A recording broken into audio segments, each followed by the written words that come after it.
छात्रों, आज हम वर्ग समीकरण के अनुप्रयोग का अध्ययन करेंगे।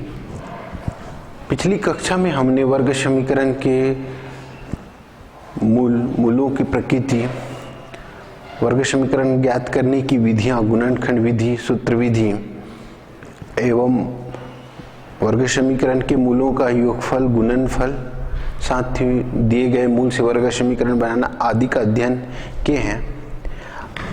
आज हम वर्ग समीकरण के अनुप्रयोग का अध्ययन करेंगे। दैनिक जीवन के में अनेक ऐसी समस्याएं हैं जो साधारण आकलन या अनुमान से हम हल नहीं कर सकते। इसके लिए जीवन के व्यवहारिक अनुप्रयोग के प्रश्नों को वर्ग समीकरण में बदलकर दिए गए शर्त के अनुसार हम वर्ग समीकरण में उसको बदलेंगे। फिर उस वर्ग समीकरण से अज्ञात राशि चर x का मान निकालकर हम हल प्राप्त करेंगे। अज्ञात राशि में से दो मूल या दो उत्तर प्राप्त होंगे, जिनमें एक उत्तर कभी कभी सार्थक उत्तर नहीं होता। तो उस जो सार्थक उत्तर नहीं होता, दिए गए शर्त के अनुसार जो सार्थक उत्तर नहीं होता, उसको हम अस्वीकार कर देते हैं, अवॉइड करते हैं, और जो दूसरा जो मान प्राप्त होता है, हल प्राप्त होता है, उस पर हम दिए गए शर्त के अनुसार हल करते हैं। तो इस प्रकार हम वर्ग समीकरण के अनुप्रयोग का अध्ययन करेंगे। इसके लिए प्रश्नावली 3.4 के प्रश्न 2 को हम हल करेंगे। प्रश्न है, दो क्रमागत प्राकृतिक संख्याएं ज्ञात कीजिए जिसके वर्गों का योग 113 है। प्रश्न है, दो क्रमागत प्राकृतिक संख्याओं का योग, दो क्रमागत प्राकृतिक संख्याएं ज्ञात कीजिए जिसके वर्गों का योग 113 है। मान लीजिए क्रमागत संख्याएं को हम इसके बारे में पहले समझे कि क्रमागत संख्याएं क्या है। क्रमागत का शाब्दिक अर्थ है क्रम से आने वाले, जैसे 3, 4, 5, 6, 7, 8, ये क्रमागत संख्या है ना।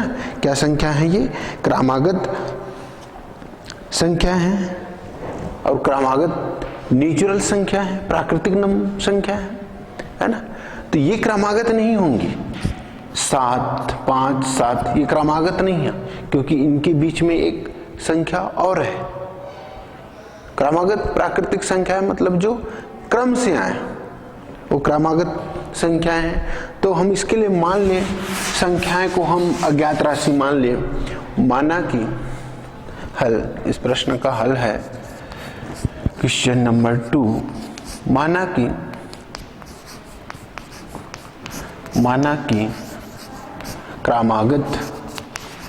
क्रमागत प्राकृत संख्याएं x है, तो दूसरा क्या हो जाएगा? हम एक संख्या को x माने तो दूसरा क्या होगा? x+1। जैसे 4, 5 एक क्रमागत है, तो 4 में 5 कैसे मिला? इसको x है तो 5 कैसा हो गया? x+1। तो क्रमागत प्राकृतिक संख्याएं x एवं x+1 है। मान लिया हमने कि दो क्रमागत प्राकृतिक संख्या x और 1 है, जिसके वर्गों का योग 113 है। जिसके वर्गों का योग कितना है? 113 है। प्रश्नानुसार क्या हो जाएगा ये? क्योंकि यही शर्त, यही प्रतिबंध है।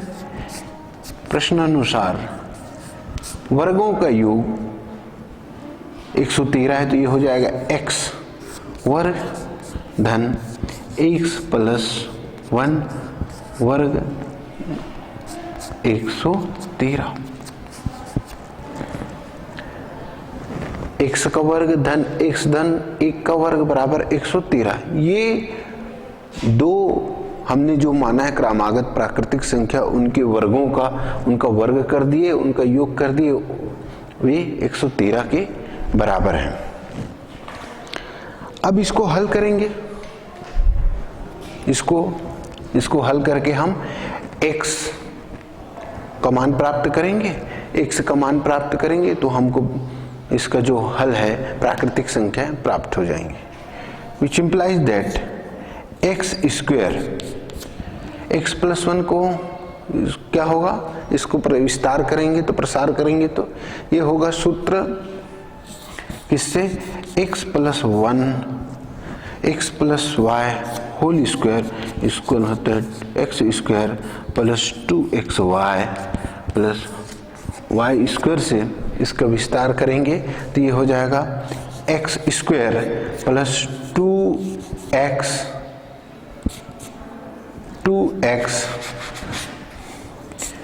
x इंटू 1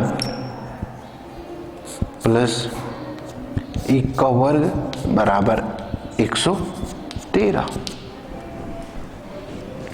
इसका हमने विस्तार कर दिया, x का वर्ग plus 2x into x into 1 plus 1 square equal 113। अब ये हो जाएगा x square plus x square plus 2x, 1 को x से मल्टीप्लाई किए फिर 2 से किए तो 2x हो गया और 1 का स्क्वायर 1 हो जाएगा, फिर हो जाएगा ये 113। एक्स स्क्वायर प्लस होके हो जाएंगे 2x square plus 2x plus 1 equal 113। X square को हमने प्लस कर दिया और इस प्रकार जो प्राप्त हुआ वो हो गया x square 2x plus 1 equal 13।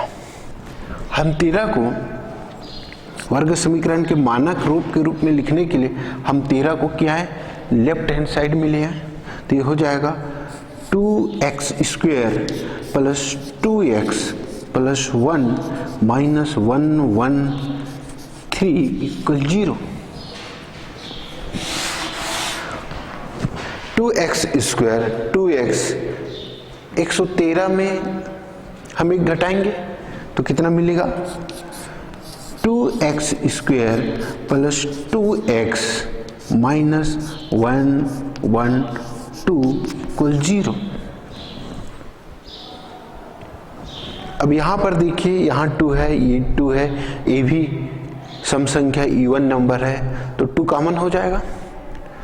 2 common लेने पर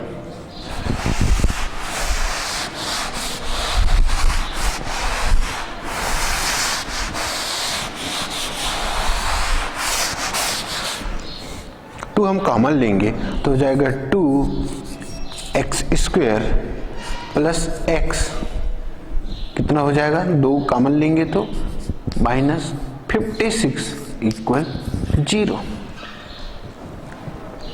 56 इंटू 2 कितना होगा 112, 2 कॉमन हो जाएगा तो ये हो गया x square plus x minus 56 ये हो गया। अब देखिए यहाँ पर 2 और ये जो बीजीय व्यंजक पद है इसका गुणनफल 0 है। इस पद का आशा यही है कि 2 और जो बीजीय व्यंजक पद है उसका गुणनफल 0 है तो 2 तो 0 के बराबर नहीं हो सकता तो क्या 0 होगा, जो बीजीय पद है वो 0 होंगे। इसलिए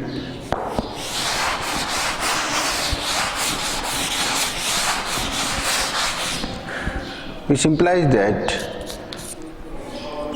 x square plus x minus 56 equal 0। अब देखिए ये किसके रूप में आ गए, वर्ग समीकरण के रूप में। ये जो हमारा जो प्रश्न दिया गया था जिसकी शर्त के अनुसार हमने एक चर x माना और उस पर हमने हल करके किसके रूप में हम इसको परिवर्तित कर दिए, वर्ग समीकरण के रूप में हमने इसको परिवर्तित कर दिया। अब इसको हम हल कर सकते हैं। अब हम यहाँ पर अज्ञात राशि का मान ज्ञात कर सकते हैं, है ना। वर्ग समीकरण को हम गुणनखंड विधि से हल करें तो देखिए यहाँ पर संख्या कितनी है 1, यहाँ पे है 56, यहाँ पे 1 है। ए का मान हम कंपेयर करेंगे तो 1 है वर्ग समीकरण के मानक रूप से, बी का 1 है और सी की वैल्यू -6। अब हम जब गुणनखंड विधि से हल करेंगे तो बी को इस तरह से हमको विभक्त करना है दो भागों में कि ए और सी का गुणनफल बी को जो हम विभक्त किए हैं दो पार्ट b1 और b2 में, उसके गुणनफल के बराबर हो। तो यहाँ पे 1 है और 56 है, तो 1 और 56 को मल्टीप्लाई तो 56 आया। अब 56 के लिए दो नंबर हम फाइंड आउट करते हैं जिनको गुना करने पर 56 मिले, बट उसको जोड़ने या घटाने पर कितना प्राप्त हो 1 हो। तो ऐसी कौन सी संख्या है जिसको गुना करने पर 56 मिले और जोड़ने या घटाने पर कितने मिले 1 मिले? है कोई संख्या हमारे पास? है। ऐसी संख्या कौन सी है? 7 और 8। 7 और 8 को हम जब गुना करेंगे तो 56 मिलेगा, और 8 में जब हम 7 माइनस करेंगे तो कितना मिलेगा 1। तो हमको दो संख्याएं प्राप्त हुई, x² plus 8x minus 56 minus 7x minus 56 equal 0। ये दो संख्या प्राप्त हो गई। अब हम इस पद से x कॉमन ले लेंगे तो ये हो जाएगा x प्लस 8, है ना, x प्लस 8। x प्लस 8 आया, उसको हम यहाँ पर लिखेंगे, और एक संख्या, ऐसी कौन सी संख्या जिसको मल्टीप्लाई करने पर ये संख्या प्राप्त हो? तो हमारे पास संख्या है -7, ये -7x हो जाएगा, प्लस माइनस और 7 8 जा 56। अब जो एक घाती पद है x प्लस 8, यहाँ पर भी है यहाँ पर भी है, हम इसको एक बार लिख लेंगे x प्लस 8, और ये हो जाएगा x माइनस 7 इक्वल 0। अब हम दोनों एक घाती पदों को अलग अलग शून्य के बराबर रखेंगे, तो ये हो जाएगा एक बार x प्लस 8 इक्वल 0, एक बार x माइनस 7 इक्वल 0। तो ये हो जाएगा which implies that x equal -8 और x इक्वल क्या हो जाएगा, पक्षांतर करेंगे तो -7 प्लस 7 हो जाएगा। तो x के दो वैल्यू हमको मिला, x के दो मान प्राप्त हुए, x इक्वल 7 और x इक्वल -8। बट हमने क्या माना था? माना कि क्रमागत प्राकृतिक संख्या x प्लस 1 है। तो देखिए यहाँ पर 7 तो प्राकृतिक संख्या है, natural number, but -8 is not a natural number, है ना, ये नेचुरल नंबर नहीं है, प्राकृतिक संख्या नहीं है। तो हम इसको अस्वीकार कर देंगे, क्योंकि हमारे जो माने चर, हमने जो चर को माना है उसके सार्थक उत्तर नहीं है, तो इसको हम अस्वीकार कर देंगे, अवॉइड करेंगे। तो हमको x इक्वल मिलेगा, लिखना पड़ेगा -8 प्राकृतिक संख्या नहीं है, सार्थक उत्तर नहीं है, इसलिए इसको अस्वीकार किया जाता है। तो x के मान प्राप्त हुए x इक्वल 7। कितने मान प्राप्त हुए? x equal 7।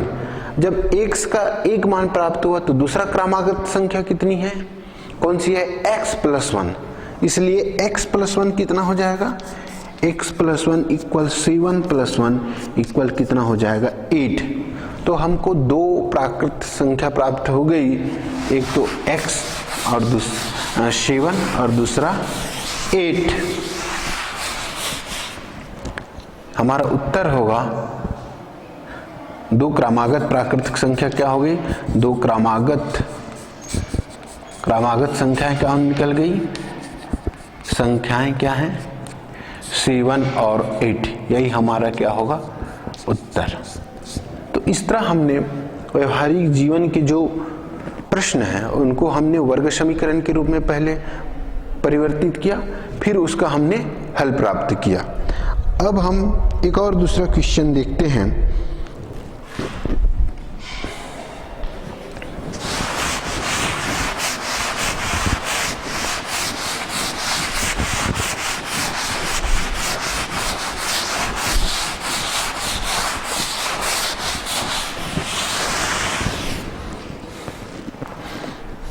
क्वेश्चन 6 है इसी प्रश्नावली का।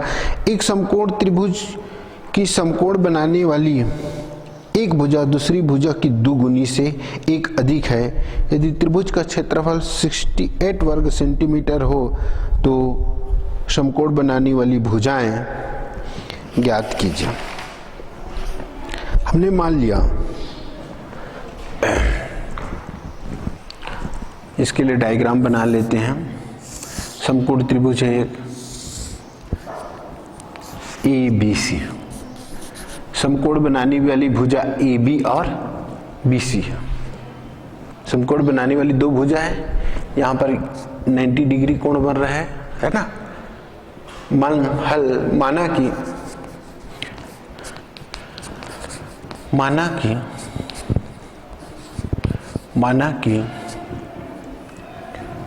माना कि एक समकोण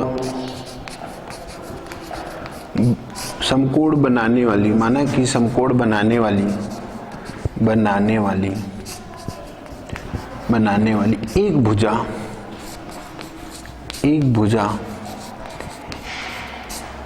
AB इक्वल x सेंटीमीटर, ये हमने मान लिया। किसको मान लिया? AB को हमने क्या मान लिया? x centimetre. अब प्रश्न का जो शर्त है, प्रतिबंध है, क्या बोलता है कि एक भुजा जो दूसरी भुजा है पहली भुजा का 2 गुना से 1 अधिक है। क्या बोल रहा है? पहली भुजा दूसरी भुजा की दुगुनी से 1 अधिक है ना। तो दुगुनी से 1 अधिक से क्या हो जाएगा? इसका दुगुना कितना हो जाएगा? x का 2x। प्रश्नानुसार क्या होगा? दूसरी भुजा, प्रश्नानुसार दूसरी भुजा क्या होगा? 2, इसका दोगुना x का दोगुना 2x का 1 अधिक। तो दूसरी भुजा BC बराबर क्या हो जाएगी? 2x plus 1। क्या हो जाएगा? 2x plus 1।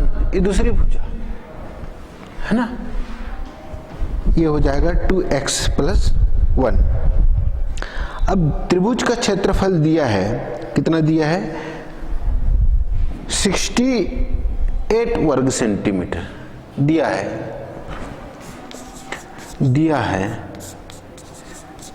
त्रिभुज ABC का क्षेत्रफल दिया है 68, AB सेंटीमीटर में हो जाएगा, वर्ग सेंटीमीटर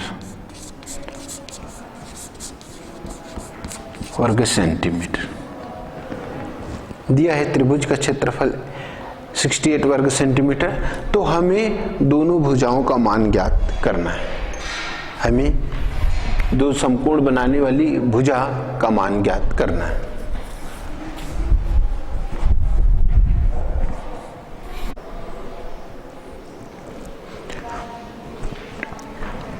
अब हम दिया है कि त्रिभुज ABC का क्षेत्रफल 68 वर्ग सेंटीमीटर। अब हम इस शर्त के अधीन x, AB और BC समकोण बनाने वाली भुजा का मान ज्ञात करना है। मतलब हम x का मान ज्ञात करेंगे, फिर 2x प्लस 1 का मान ज्ञात कर सकते हैं। तो इसके लिए वर्ग समीकरण के रूप में इसको बदलना पड़ेगा। तो समकोण त्रिभुज का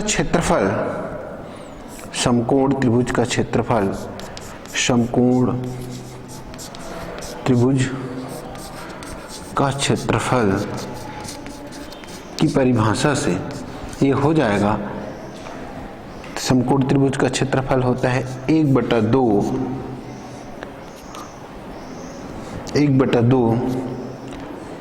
आधार गुणित ऊंचाई। तो यहाँ पे आधार ये BC भुजा है और ऊंचाई कितनी है? 1/2। तो हम इसको लिख सकते हैं, त्रिभुज ABC में 1/2 x गुणित 2x प्लस 1 इक्वल कितना हो जाएगा, क्षेत्रफल कितना दिया है 68। हम इसको त्रिभुज ABC में लिख सकते हैं 1/2x गुणित 2x प्लस 1 इक्वल 68। त्रिभुज समकोण त्रिभुज के क्षेत्रफल से हमने इसको लिखा है।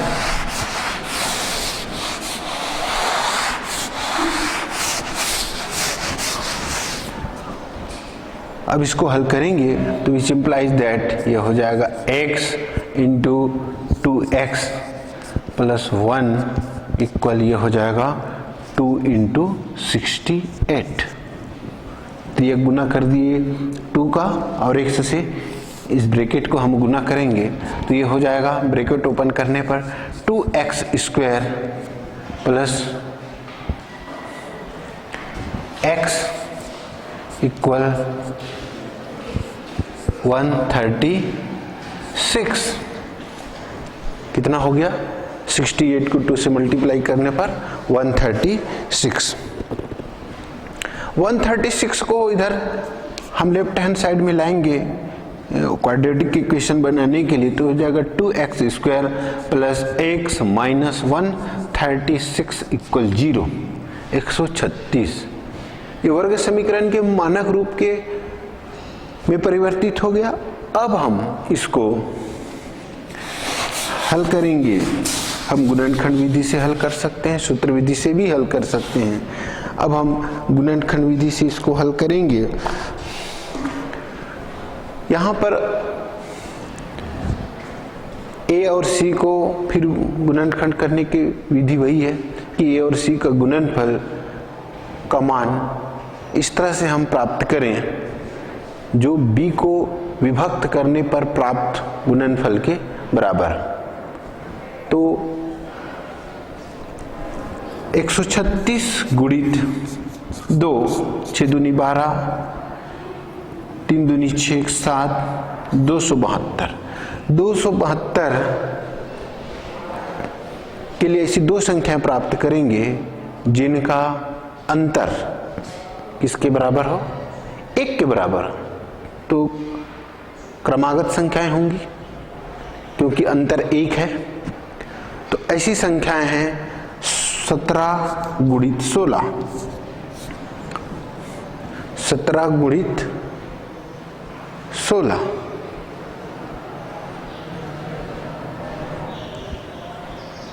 सॉरी 36 दूनी 72, 272, ठीक। 16 सत्ते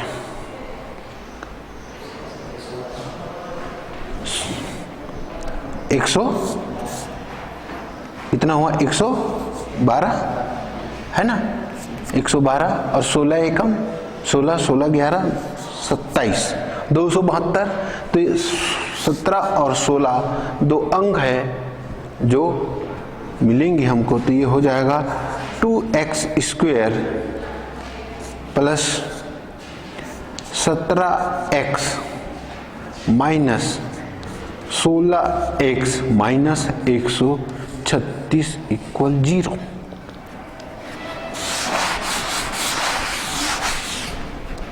अब यहां से हम x की मान निकाल लेंगे, दो पद अलग अलग लेके।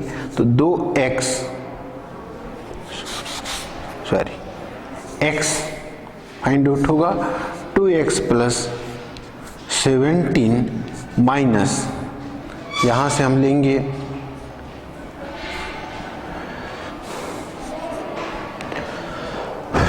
यहां से निकल जाएगा 8x, ये हो जाएगा 2x माइनस 17 इक्वल 0। 8 7 56, 8 5 56, 53। 2x ये भी प्लस में कन्वर्ट होगा क्योंकि माइनस हमने कॉमन लिया है। तो ये हो जाएगा माइनस है 2x प्लस से, यहाँ पर सेम है दोनों, तो हमने इसको एक ब्रैकेट में ले लिया। 2x प्लस 17 एंड यह हो जाएगा x माइनस 8 इक्वल 0। ये प्राप्त हो गया हमें 2x equal 17 x minus Z equal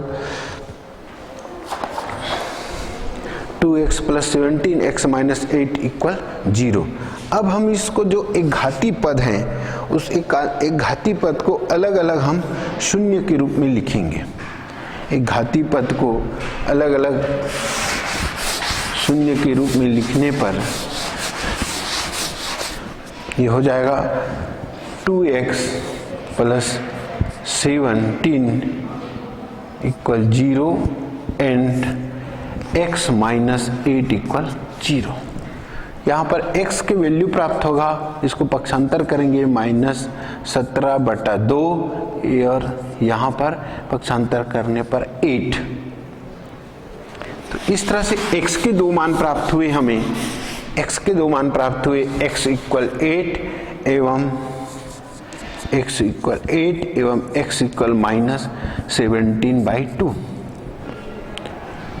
ये जो x की वैल्यू है x इक्वल -17/2 ये ऋणात्मक है और जो डिस्टेंस है दूरी वो कैसी होती है, हमेशा धनात्मक होती है।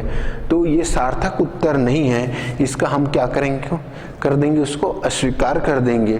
तो हमें प्राप्त हुआ x इक्वल 8, एक मान प्राप्त हुआ, एक भुजा का मान प्राप्त हुआ, समकोण बनाने वाली भुजा का।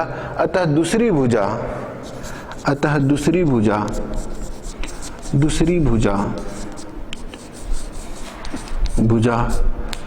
2x प्लस 1 इक्वल मान रख देंगे x का, तो 2 गुणित 8 धन 1 बराबर हो जाएगा 16 प्लस 1 इक्वल 17।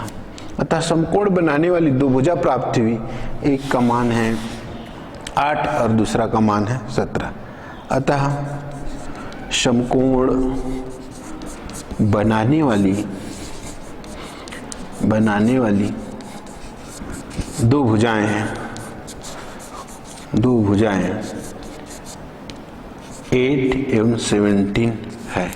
यही उत्तर है, यही इस प्रश्न का उत्तर है।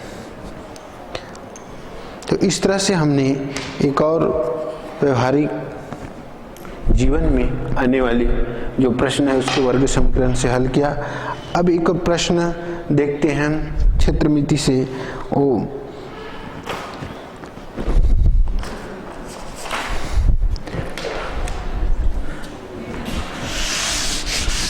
ये प्रश्न क्षेत्रमिति से ले चुके हैं। अब हम एक प्रश्न देखते हैं पिता और पुत्र की आयु से संबंधित।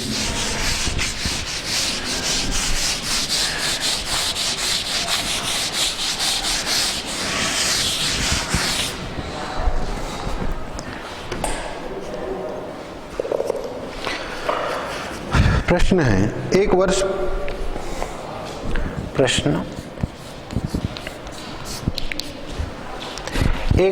पूर्व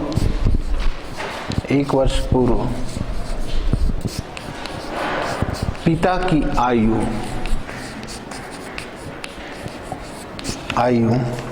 पुत्र की आयु की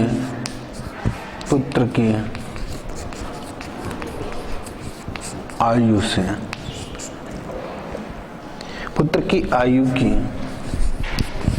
8 गुनी थी। आज पिता की आयु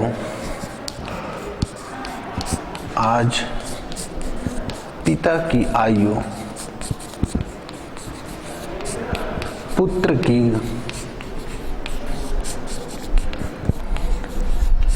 आयु से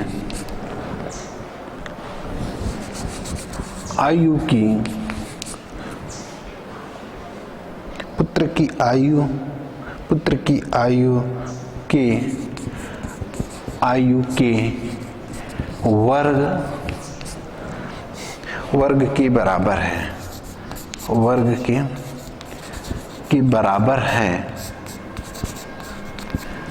है।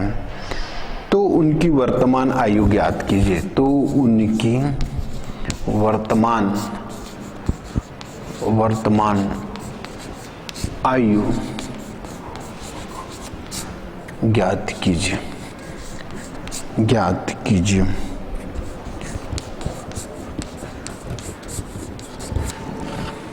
प्रश्न है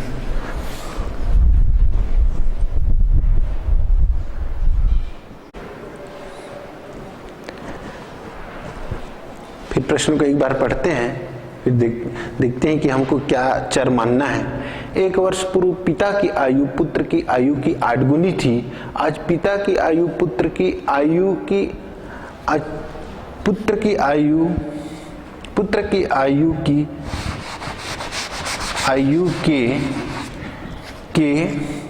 की आयु के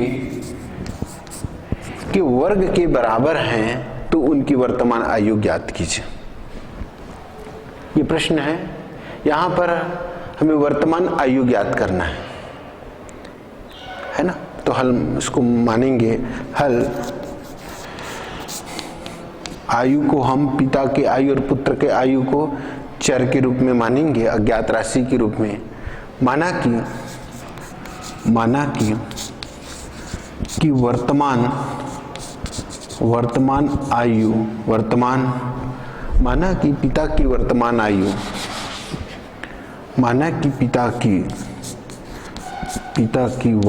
आयु, वर्तमान आयु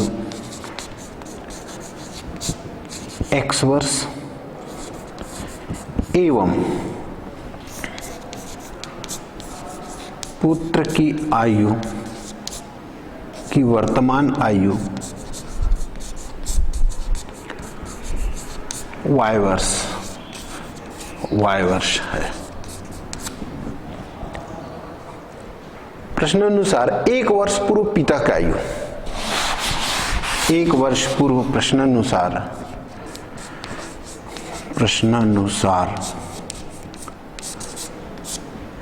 1 वर्ष पूर्व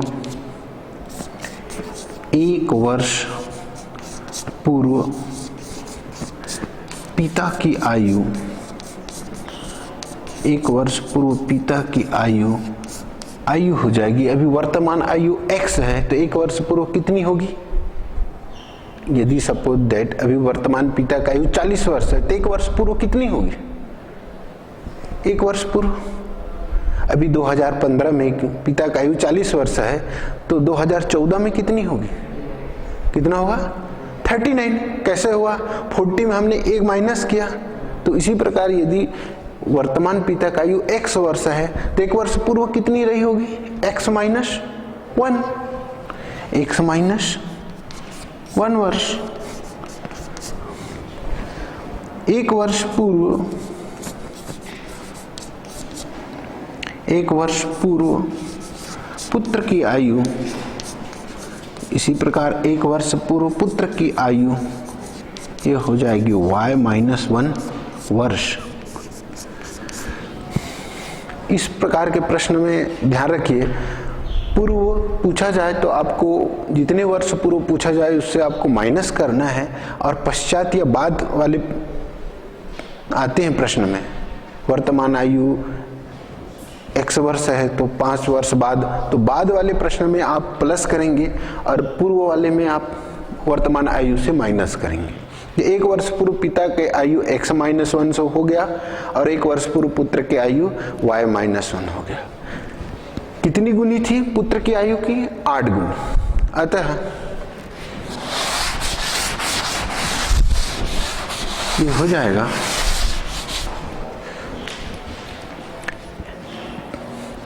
x minus 1 equal 8 into y minus 1। पुत्र की आयु की 8 गुनी थी। 1 वर्ष पूर्व पिता की आयु पुत्र की आयु की 8 गुनी थी। यह सेंटेंस यहां तक कंप्लीट हो गया। x माइनस 1 इक्वल 8 माइनस 1 है ना। इसको हम सॉल्व करेंगे तो ये हो जाएगा, which implies that x minus 1 ये हो जाएगा 8y माइनस 8।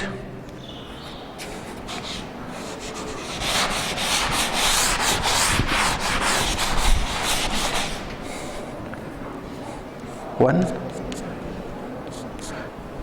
कांस्टेंट चर को इधर लाने पर क्या हो जाएगा, ये x माइनस 8y, और कांस्टेंट टर्म को उस पर ले जाने पर -8 कितना हो जाएगा, x माइनस 8y एंड -1 कितना होगा बताइए, कितना हो जाएगा, ये पक्षांतर होके जाएगा तो क्या हो जाएगा +1, तो ये हो जाएगा x माइनस 8 इक्वल -7। ये होगा समीकरण पहला। अब पुनः प्रश्नों को पर ध्यान दे। आज पिता की आयु पुत्र की आयु के वर्ग के बराबर है। यहां से हमको इक्वेशन नंबर 2 प्राप्त होगा इस सेंटेंस से। आज पिता की आयु पुत्र की आयु के वर्ग के बराबर है। यहां तक से हमको दूसरा समीकरण प्राप्त होगा। फिर समीकरण 1 और 2 को हम हल करके x और y के मान ज्ञात कर लेंगे। पुनः प्रश्नानुसार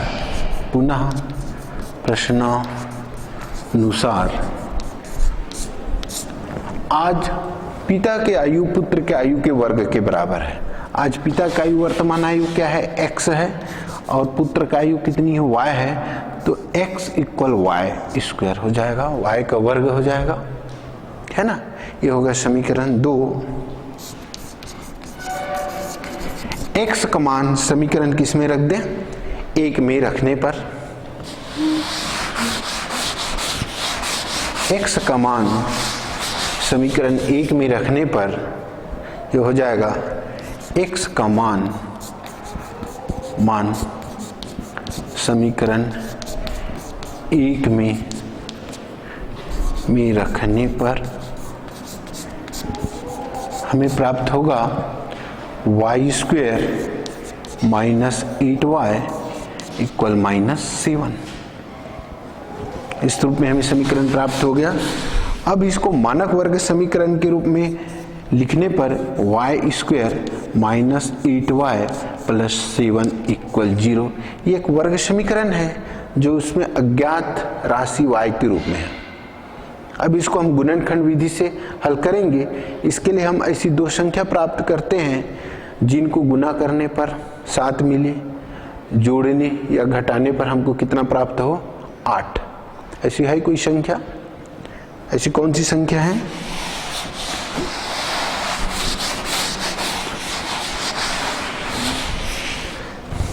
ऐसी दो संख्याएं हैं 1 और 7। 1 और 7 को प्लस करने पर 8 मिलेगा, और 1 और 7 को मल्टीप्लाई करने पर कितना प्राप्त होगा हमको, 7, है ना।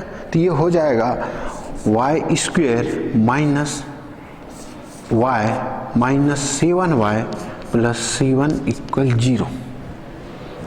यहां से हम y कॉमन ले लेंगे तो हो जाएगा y माइनस 1 माइनस 7 कॉमन ले लेंगे तो ये हो जाएगा y माइनस 1 इक्वल 0। ये जो एक घाती पद है, 2 बार आए हैं, इसको एक बार लिखेंगे और दूसरे ब्रैकेट में जो कॉमन है उसको लिख लेंगे तो ये हो जाएगा y minus 1 equal y minus 7 equal 0। दो एक घाती गुणनखंड के रूप में प्राप्त हो गया। अब जो दो घाती गुणनखंड के रूप में प्राप्त हुआ, हम फिर उसी प्रकार से इसको अलग अलग 0 के बराबर रखेंगे तो 1 इक्वल 0 इन y माइनस 7 इक्वल 0, तो ये हो जाएगा y इक्वल 1 और y इक्वल 7। तो पुत्र के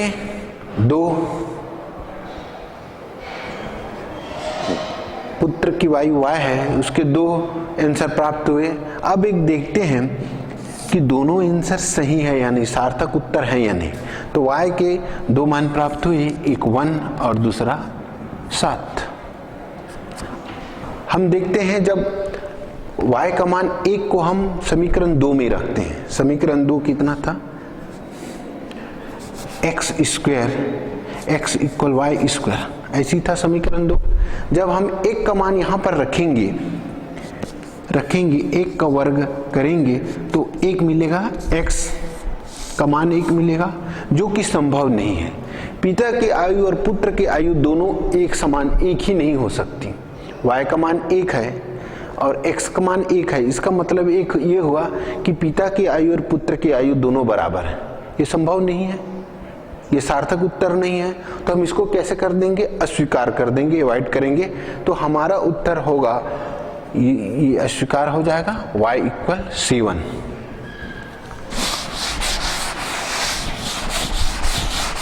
तो ये हमारा उत्तर हो जाएगा, पुत्र की आयु होगी, पुत्र की आयु